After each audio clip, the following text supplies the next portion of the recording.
Assalamualaikum, Namaste, Sat Shri Akal and everything else.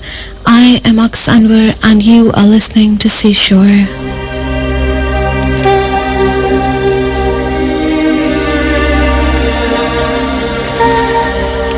आज seashore में अंग्रेज़ी अदब के बजाय हम उर्दू अदब पर कुछ नज़र डालेंगे.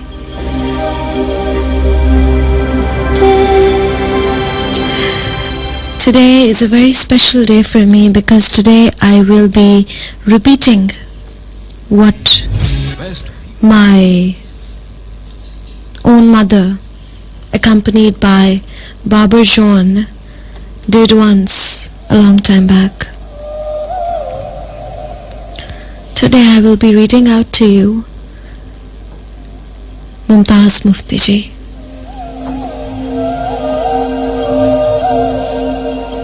मुमताज़ मुफ्ती जी का एक अफसाना, समय का बंधन. समय का बंधन वो है जो आज आप सुनेंगे, मेरी आवाज़ में सुनेंगे, मेरी आवाज़ जिसके पीछे मेरी माँ की आवाज़ होगी.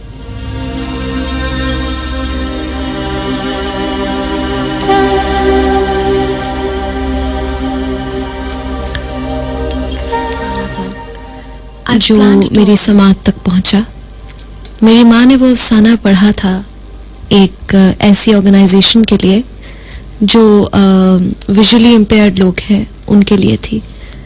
वो अफसाना पढ़ा उन्होंने. It was called the classics of Mumtaz Mufti. उनमें से एक ये अफसाना था.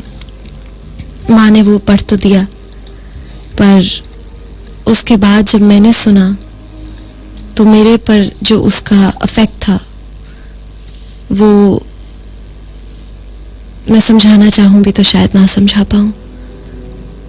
वो पहला अफसाना था जो मैंने सुना जब मैं 6 साल की थी. वक्त गुजरता गया और वो अफसाना मेरे लिए खुलता गया, खुलता चला गया. इस अफसाने से मेरी पूरी जिंदगी की बहुत सी यादें वाबस्ता हैं. सिर्फ मेरी जिंदगी की नहीं, शायद कहीं ना कहीं इसमें हम सबकी जिंदगी है. कहाँ है ये आज आप ढूंढिएगा. अपनी जिंदगी में इसमें ढूंढ चुकी.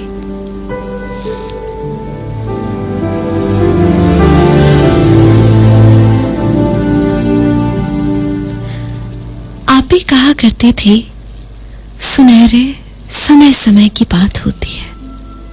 हर समय का अपना रंग होता है, अपना असर होता है, अपनी समय पहचान.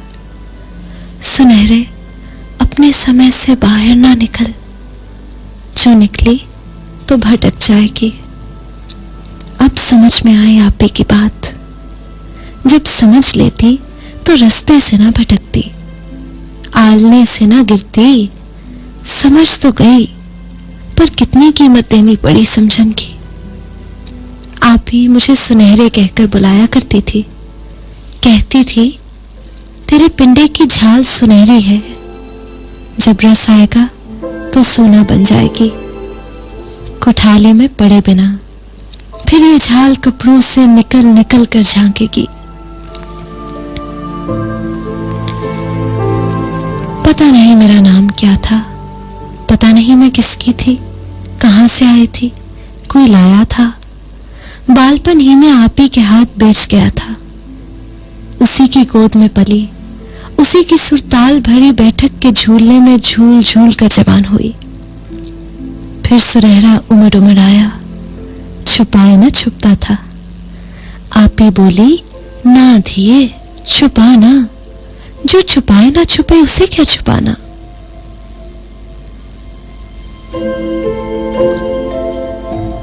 कभी खिड़की से झांकती तो आप ही टोकती, ये क्या कर रही है बेटी.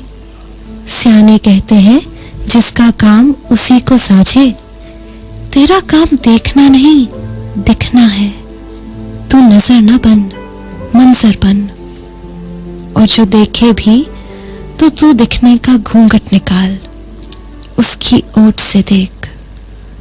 फिर समय देख सुनहरे, अभी तो शाम है। ये समय तो उदासी का समय है, दुख का समय है।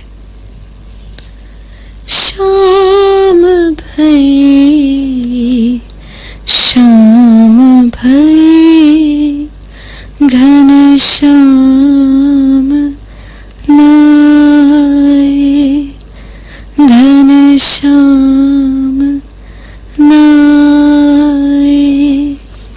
आप ही गुनगुनाने लगी। याद है ना ये बोल? शाम तो ना आने का समय है, तेरा आने का समय है। पगली जरा रुक जा, अंधेरा गाढ़ा होने दे, फिर तेरा ही समय होगा पिछले पहर तक। एक दिन आपी का जी अच्छा न था। मुझे बुलाया, गई।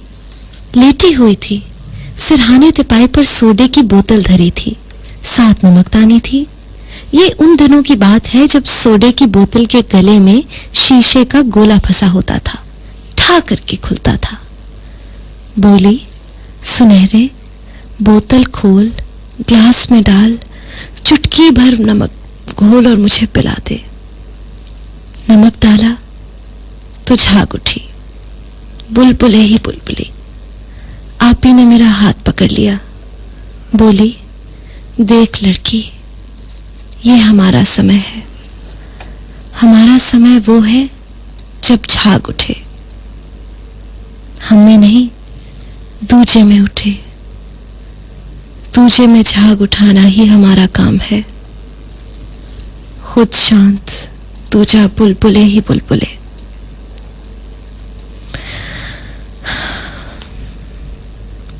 जब तक झाग उठता रहे हमारा समय, जब दूजा शांत हो जाए समझ ले हमारा समय बीत गया। और जब समय बीत जाए तो धीरज पांव रखना, ठुमक ना करना। ठुमक का समय गया, चमक ना मारना, चमक का समय गया। पायल ना झनकारना, पायल की झनकार बैरन भई। फिर वो लेट गई। बोली, सुनहरे मेरी बातें फेंक ना देना, दिल में रखना। ये भीतर की बातें हैं, बाहर की नहीं।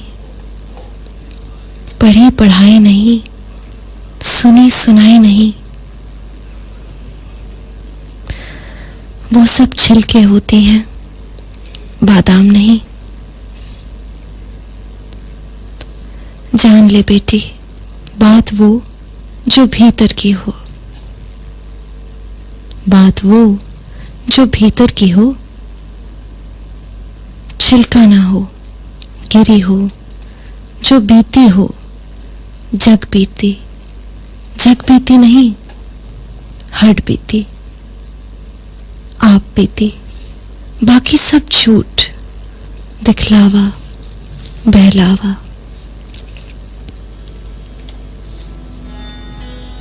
आज मुझे बातें याद आ रही हैं, बीती बातें, बिसरी बातें। सांप गुजर गए, लकीरें रह गईं,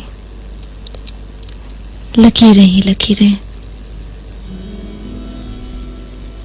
सांप तो सिर्फ डराते हैं, फुनकारते हैं,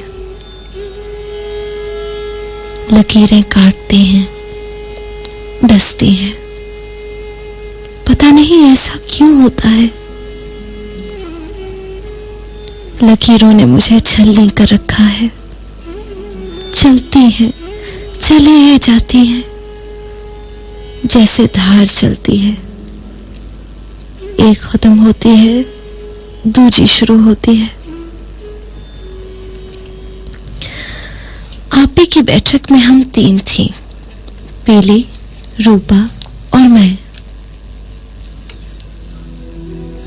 पीली बड़ी, रूपा मंझली और मैं छोटी।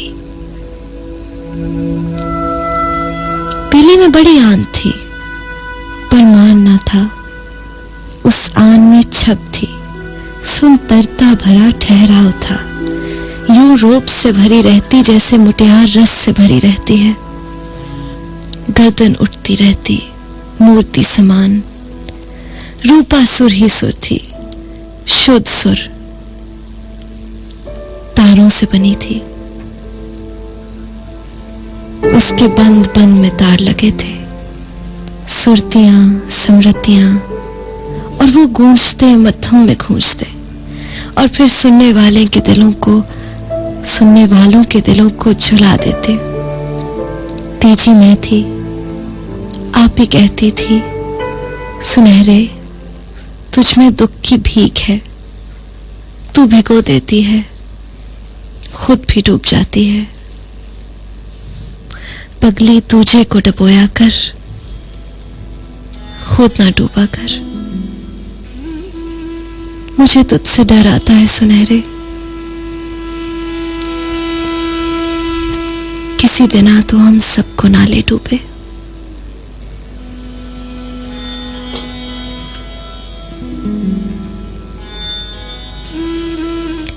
आपी की बैठक कोई आम बैठक न थी कि जिसका जी चाहा मुंह उठाया और चला आया। बैठक पर धन दौलत का जोर तो चलता ही है, वो तो चलेगा ही बैठक पर आपी ने बर्ताव का ऐसा रंग चला रखा था कि खाली धन दौलत का जोर न चलता था। नौ दौलती आते थे, पर ऐसे बदमजा होकर जाते कि फिर रुख न करते। आपी की बैठक में निगाहें नहीं चलती थीं। उसने हमें समझा रखा था कि लोग निगाहों पर उछालेंगे तो बड़े उछालें, लड़कियों तुम ना उछलना। जो निगाहों पर उछल जाती हैं वो मुंह के बल गिरती हैं, और जो गिर गई वो समझ लो नजरों से गिर गई, फिर ना अपने जोगी रही और ना दूसरों जोगी। आपी की बैठक में नजरें नहीं चलती थी, कान लगे रहते थे, दिल धड़कते थे। वहां मिलाप का रंग न होता था, बिरहा का होता। रंगरलियां नहीं होती थी, ना वहां तमाशा होता ना तमाशबीन। मुझे वो दिन याद आते हैं जब हमारे यहाँ ठाकुर की बैठक लगा करती थी। 2 महीने में एक बार जरूर लगती थी। ठाकुर की बैठक लगती तो कोई दूजा नहीं आ सकता था, सिर्फ ठाकुर और ठाकुर की संगी साथी। ठाकुर भी तो अजब था, ऊपर से देखो तो रीछ, ताकत से भरा हुआ, अंदर झांको तो बच्चा, नरम नरम, गरम गरम। वैसे था आन भरा, मान भरा, संगीत का रसिया। यूं लगता जैसे भीतर कोई लगन लगी हो, धूनी रमी हो, आरती सजी हो। ठाकुर की हमारे यहाँ बड़ी कदर थी। आप ही इज्जत करती थी, भरोसा करती थी। ठाकुर ने भी कभी नजर उछाली न थी, झुकाए रखता। पीता जरूर था, पर ऐसी कि जूं जूं पीता उल्टा मध्यम पड़ता जाता, आंख की चमक गुल हो जाती, आवाज की कड़क भीग जाती। उसका नशा अनोखा था, जैसे बोतल का ना हो, भीतर का हो। बोतल एक बहाना हो, बोतल चाबी हो भीतर के पट खोलने की। डरो डरो सखियो डरो, भीतर के नशे से डरो। भीतर के नशे के सामने बोतल का नशा यूं हाथ जोड़े खड़ा है, जैसे राजा के रूबरू नीच खड़ा हो। बोतल का तो खाली सर चकराता है, भीतर का मन का झूलना झुला देता है। डरो सखियो डरो, भीतर के नशे से डरो। बोतल का तो काम काज का नहीं छोड़ता, बेहतर का किसी जोगा नहीं छोड़ता, खुद जोगा भी नहीं। मुझे क्या पता था कि ठाकुर के नशे का रैला मुझे भी ले डूबेगा। ठाकुर की बैठक हो रही थी। बोल थे, गांठड़ी में कौन जतन कर खोलूं, मोरे पिया के जिया में पड़ी रही। गीत ने कुछ ऐसा समा बांध रखा था कि ठाकुर झूम झूम जा रहा था, फिर कहो फिर बोलो का जाप किए जा रहा था। न जाने किस गिरा को खोलन की आरज़ू जागी थी, अपने मन या महबूब के मन की। समय बीता जा रहा था, समय की सुध बुध न रही थी। कभी कभी ऐसा भी होता है, समय जीवन से निकल जाता है कि कौन है, कहाँ है, क्या कर रहे हैं, किसी बात की सुध बुध नहीं रहती। उस रोज वो समय ऐसा ही समय था।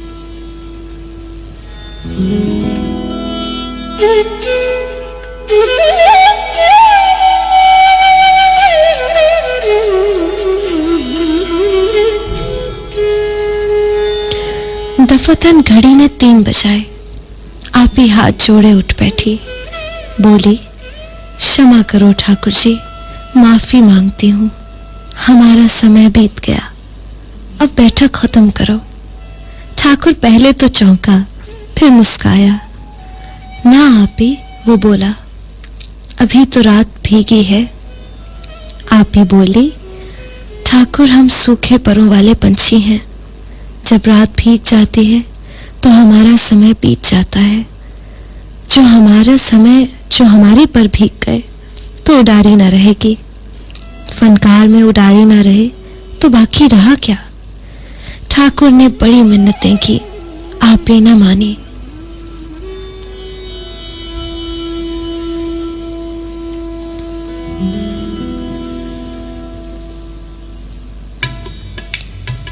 महफिल टूट गई तो हम तीनों आप ही के गिर्द हो गई। आप ही इस समय का गोरख धंधा क्या है।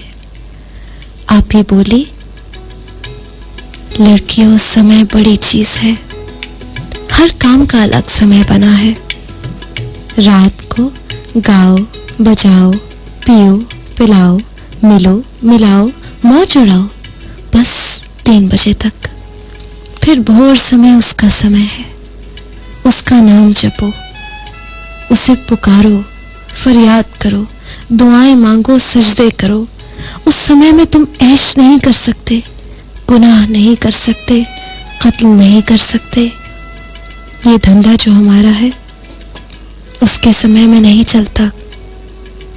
उसके समय में पाँव ना धरना।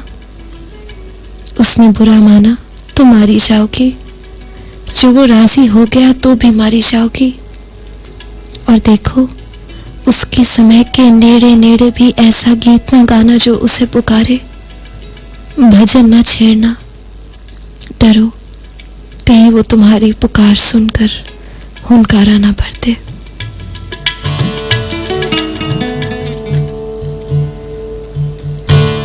फिर वो दिन आ गया जब मैंने अनजाने में समय का बंधन तोड़ दिया।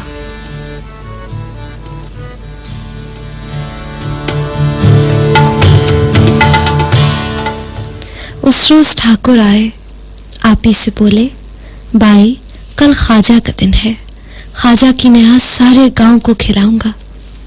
आज रात ख्वाजा की महफिल होगी, उधर हवेली में सिर्फ अपने होंगे, घर के लोग। तुझे लेने आया हूं, चल मेरे साथ मेरे गांव। आप ही सोच में पड़ गई, बोली, रूपा मांदी है, वो तो नहीं जा सकेगी, किसी और दिन रख लेना नजर न्यास।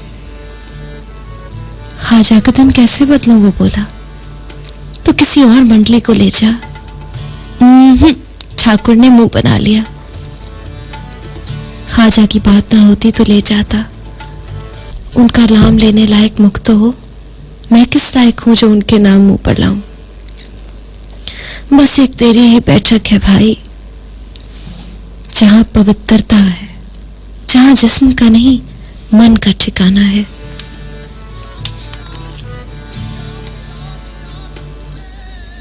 आप ही मजबूर हो गई। उसने रूपा का ध्यान रखने के लिए पीली को वहां छोड़ा और मुझे लेकर ठाकुर के गांव चली गई। रात भर वहां ख्वाजा की महफिल लगी। वो तो घरेलू महफिल थी। ठाकुर की बहनें, बहुएं, बेटियां, ठाकुरानी सब बैठे थे। वो तो समझ लो भजन मंडली थी। और ख्वाजा के गीत, ख्वाजा में तो आन खड़ी तोरे द्वार से शुरू हुई थी। आधी रात के समय महफिल इतनी भीगी कि सबकी आंखें भर आईं, दिल डूबे। आप भी का डूब ही गया। ठाकुर उसे महफिल से उठाकर अंदर ले गया शरबत शीरा पिलाने को, फिर वहीं लटा दिया।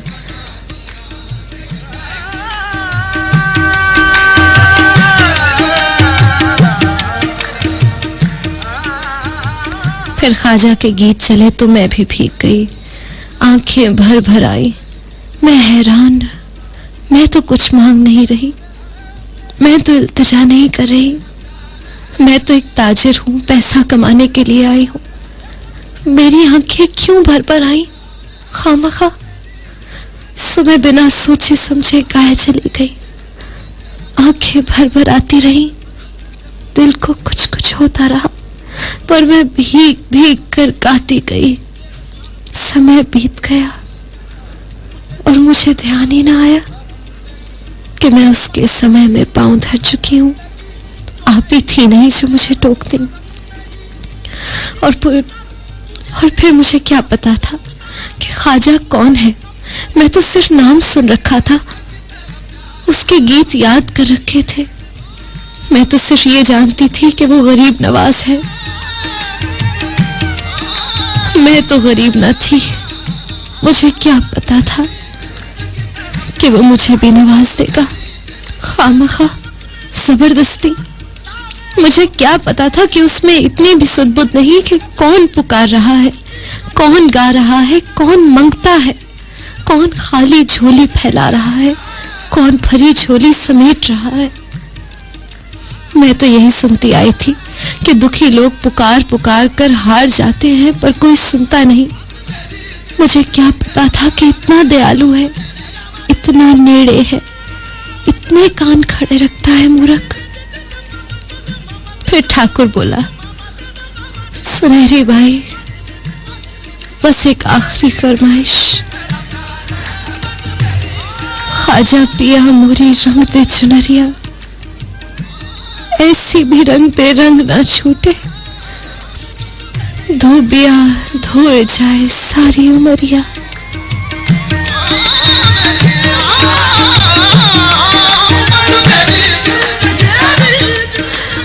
ख्वाजा पिया मोरी रंग दे चुनरिया, ऐसी भी रंग दे रंग ना छूटे। धोबिया धोए जाए सारी उमरिया, धोबिया धोए जाए सारी उमरिया।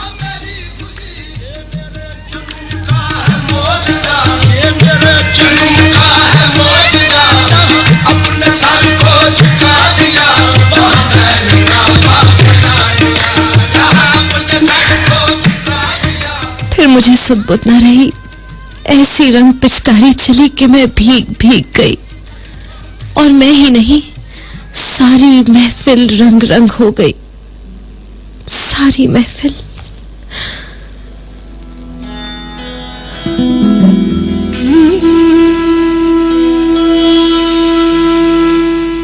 अंग अंग बीत, अंग अंग भीगा। ख्वाजा ने रंग घाट बना दिया।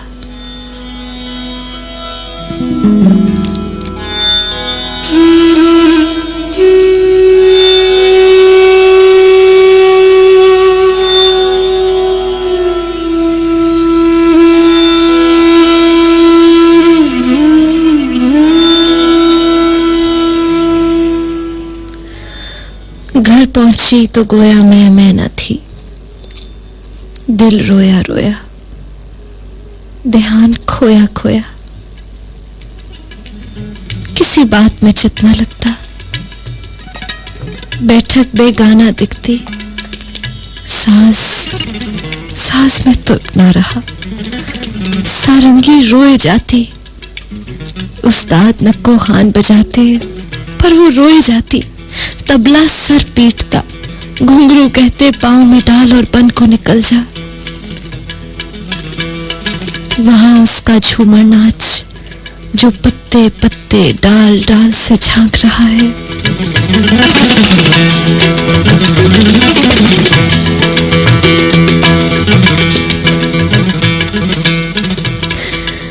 रोज दिन में 3-4 बार ऐसी रिक्कतदारी होती कि भी भी कर रोती, फिर हाल खेलने लगती। पीली हैरान, रूपा का मुंह खुला, आपी चुप। ये क्या हो रहा है? जब 8 दिन यही हालत रही बल्कि और बिगड़ गई तो आपी बोली, बस बस पुत्र, तेरा इस बैठक से बंधन टूट गया, दाना पानी खत्म हो गया रे तेरा। तूने उसके समय में पांव धर दिया, उसने तुझे रंग दिया। अब तू इस धंधे जोगी नहीं रही इस धंधे जोगी तू सुनहरे। पर कहाँ जाऊं आपी? इस बैठक से बाहर पांव धरने की कोई जगह भी हो मेरे लिए? जिसने बुलाया है उसके दरबार में जा, रूपा बोली। उस भीड़ में जाए, आपी बोली। ये लड़की जाए जिसका सुनहरी पिंडा कपड़ों से बाहर झांकता है? नहीं, ये कहीं नहीं जाएगी, इस कोठड़ी में रहेगी, बैठक में पांव नहीं धरेगी। नहीं जाएगी, इस कोठड़ी में रहेगी, बैठक में पांव नहीं धरेगी।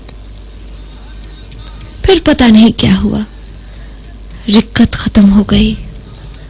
दिल में एक जुनून उठा कि किसी की हो दिल में एक जुनून उठा कि किसी की हो जाऊं, किसी एक की तन मन धन से हो जाऊं, हो रहूं। वो आए तो उसके जूते उतारूं, पंखा करूं, पांव दाबूं, सर में तेल मालिश करूं, उसके लिए पकाऊं, मेज लगाऊं, बर्तन रखूं, उसकी बनियानें धोऊं, कपड़े इस्त्री करूं, आरसी का कोल बनाऊं, फिर सिरहाने खड़ी रहूं कि कब जागे, कब पानी मांगे। एक दिन आप ही बोली, अब क्या हाल है दिए?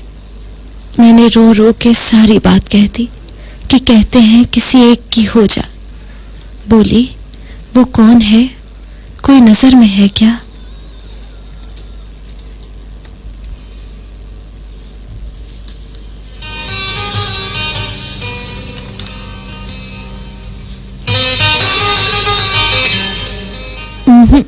कोई नजर में नहीं। नाक नक्शा दिखता है कभी? नहीं आपी, कोई बात नहीं। वो बोली, जो खूंटी पर लटकाना मकसूद है तो आप खूंटी भेजेगा।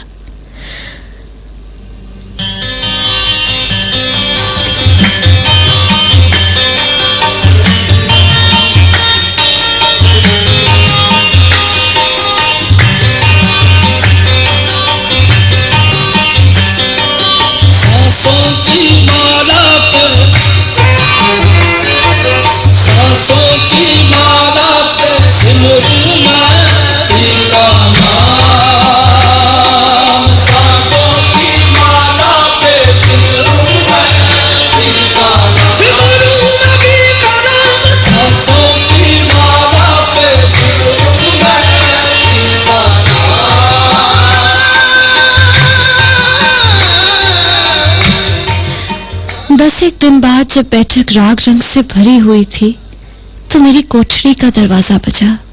आप ही दाखिल हुई, बोली, ख्वाजा ने खूंटी भेज दी, अब बोल क्या कहती है।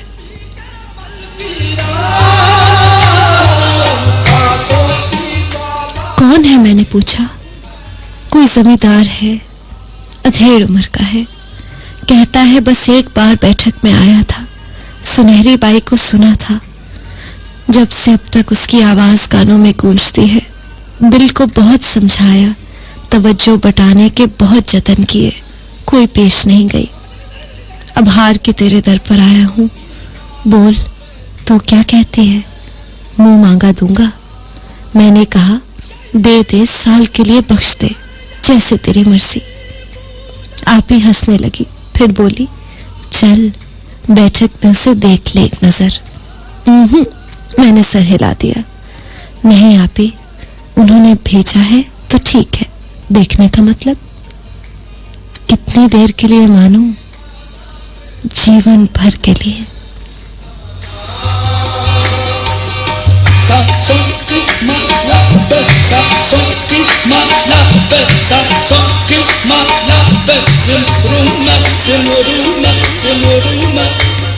सोच ले, जो अब आज निकला तो पड़ा निकले, कैसा भी है जैसा भी निकले।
अगले दिन बैठक में हमारा निकाह हो गया।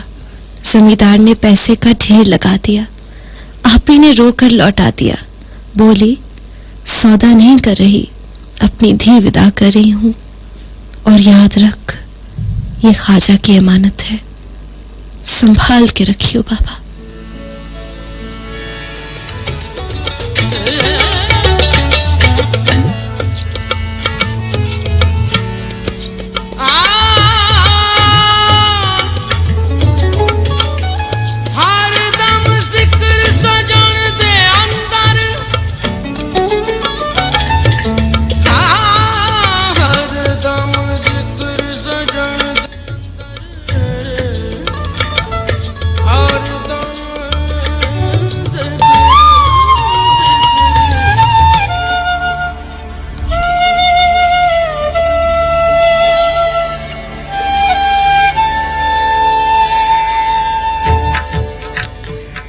हवेली यूं उजड़ी उजड़ी थी जैसे त्यों फिर गया हो।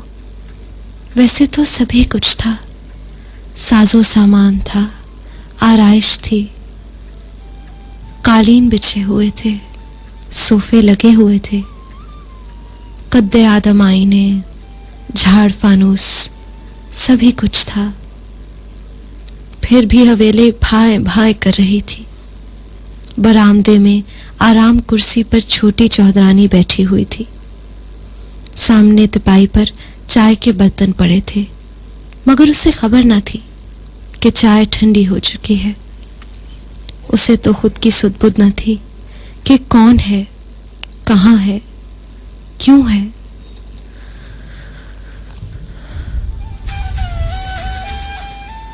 ऊपर से शाम आ रही थी, समय को समय टकराती, उदासियों के झंडे गाड़ती, यादों के दिए जलाती,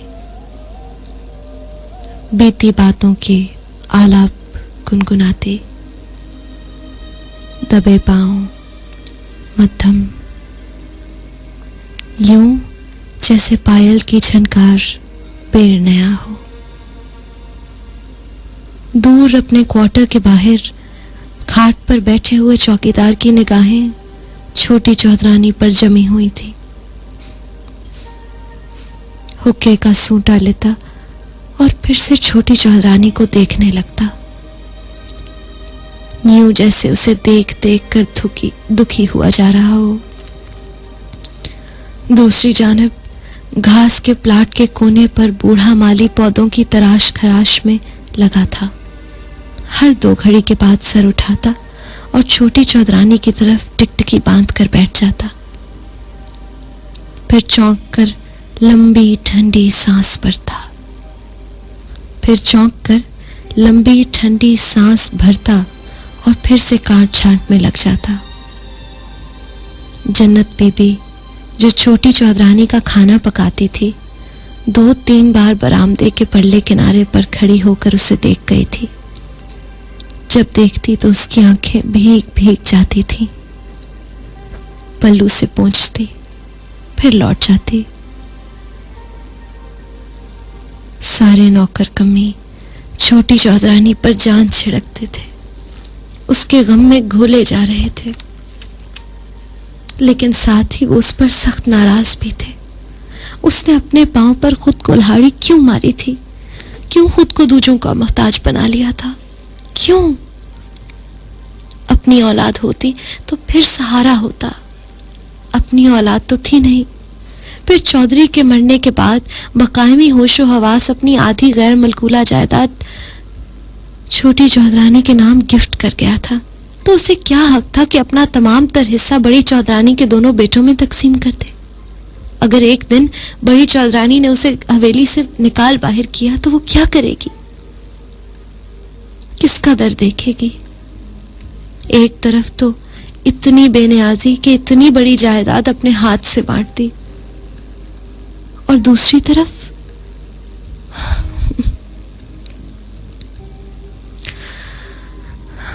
तरफ यूं सोचों में गुम तस्वीर बनकर बैठी रहती। सारे ही नौकर हैरान थे कि छोटी चौधरानी किस सोच में खोई रहती है।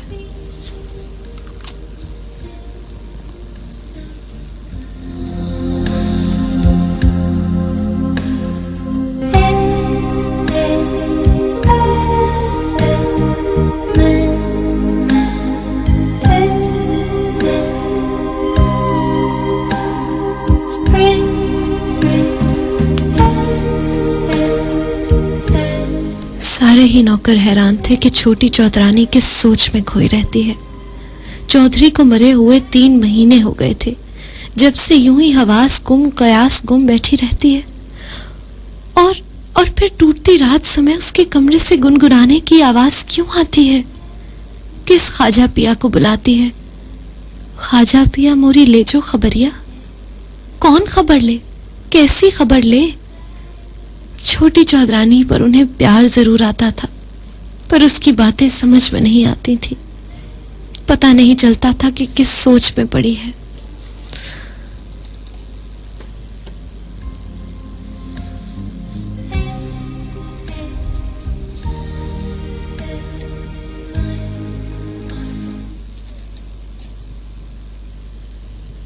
छोटी चौधरानी को सिर्फ एक सोच लगी थी। अंदर से एक आवाज उठती, बोल बोल तेरा जीवन किस काम आया। वो सोच सोच हार जाती, पर इस सवाल का जवाब जहन में ना आता। उलझे उलझे ख्याल उलझाते। मुझे चमन से उखेड़ा, बेल बनाकर एक दरख्त के गिर्द घुमा दिया, और अब उस दरख्त को उखेड़ फेंका। बेल मट्टी में मिल गई। अब ये किसके गिर्द घूमे? बोल बोल मेरा जीवन किस काम आया। दफातन उसने महसूस किया कि कोई उसके रूबरू खड़ा है। सर उठाया, सामने गांव का पटवारी खड़ा था। क्या है? वो बोली। मैं हूं पटवारी छोटी चौधरानी जी। तो जाकर बड़ी चौधरानी से मिल। मुझसे तेरा क्या काम? आप ही से काम है। तो बोल, क्या कहता है? गांव में 2 दरवेश आए हैं।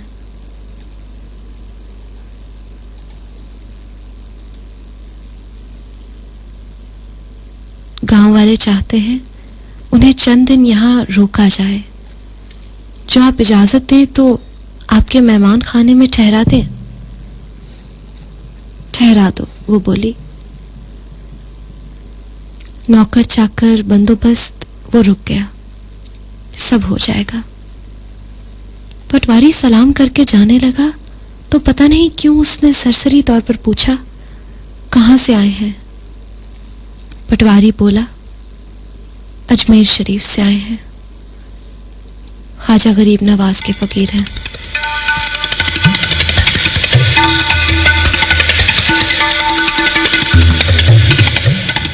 एक धमाका हुआ। छोटी चौधरानी की बोटियां हवा में उछली।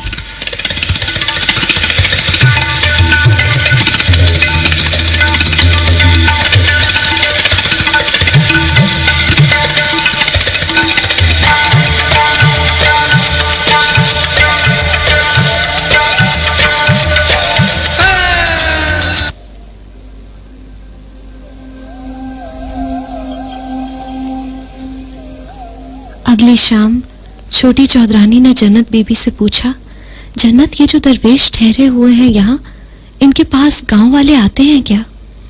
जन्नत बोली, लो छोटी चौधरानी, वहां तो सारा दिन लोगों का तांता लगा रहता है। बड़े पहुंचे हुए हैं, जो मुंह से कहते हैं हो जाता है। तो तैयार हो जा जन्नत, हम भी जाएंगे, तू और मैं। चौधरानी जी, वो मगरिब के बाद किसी से नहीं मिलते। तू चल तो सही। चौधरानी ने खुद को चादर में लपेटते हुए कहा, और देख, वहां मुझे चौधरानी कहकर ना बुलाना, खबरदार।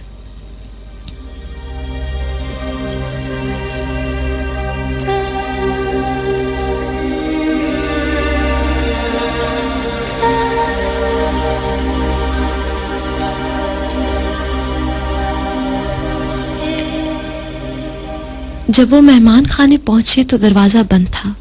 जन्नत ने दरवाजा खटखटाया। कौन है? अंदर से आवाज आई। जन्नत ने फिर दस्तक दी। सफेद रीश बूढ़े खादिम ने दरवाजा खोला। जन्नत जबरदस्ती अंदर दाखिल हो गई।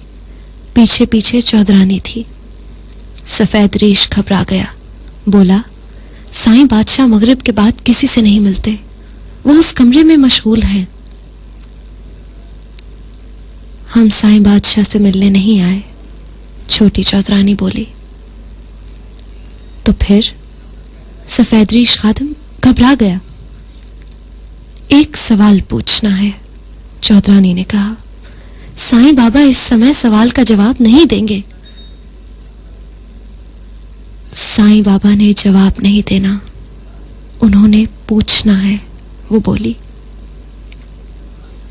किससे पूछना है? खादिम बोला। उससे पूछना है जिसके वो बाल के हैं। ये सुनकर सफेद रीश खादिम सुन होकर खड़ा का खड़ा रह गया। उनसे पूछो, छोटी चौधरानी ने कहा। एक औरत तेरे द्वार पर खड़ी पूछ रही है, ऐ गरीब नवाज, बता कि मेरा जीवन किस काम आया। कमरे पर मनो बोझल खामोशी तारी हो गई।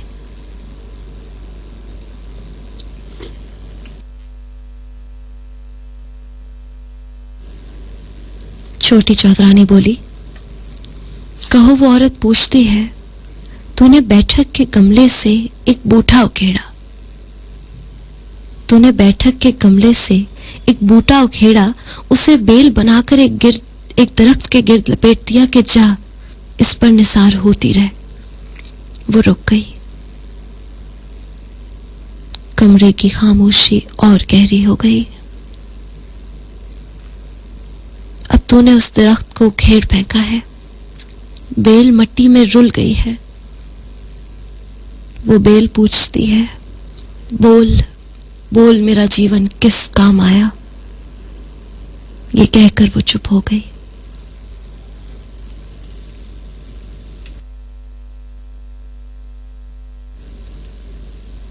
तेरा जीवन किस काम आया? तेरा जीवन किस काम आया? सफेद रीश खादिम के होंठ लरसने लगे। पूछती है तेरा जीवन किस काम आया। वो रुक गया।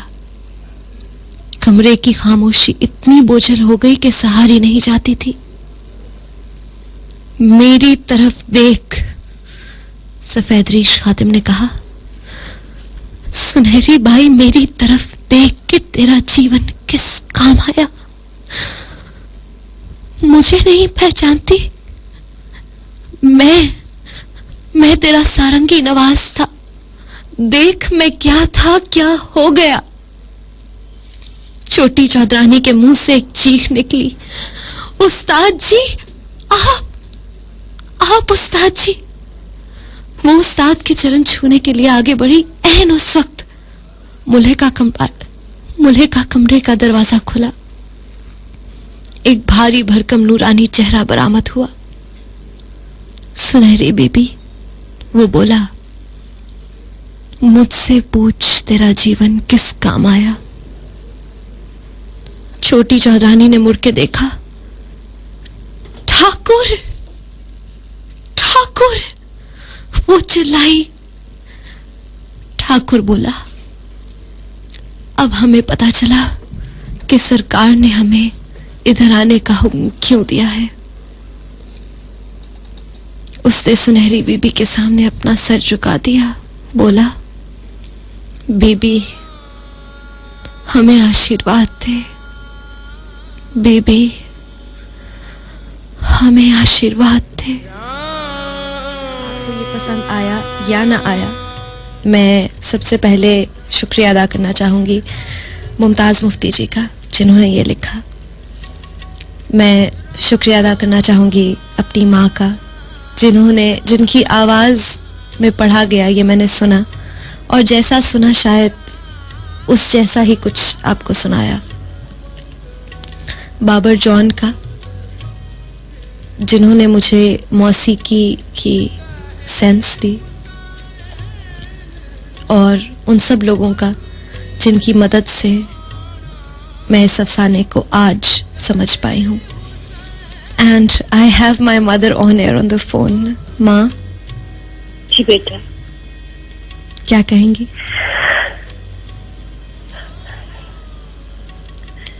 Thank you so much. My pleasure.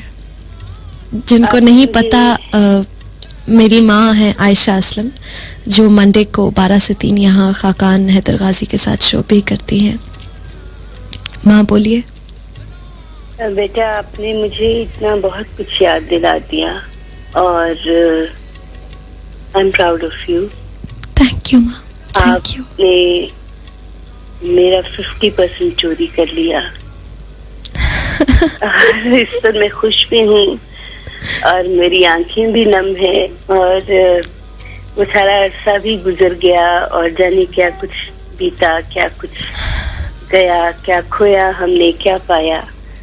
तो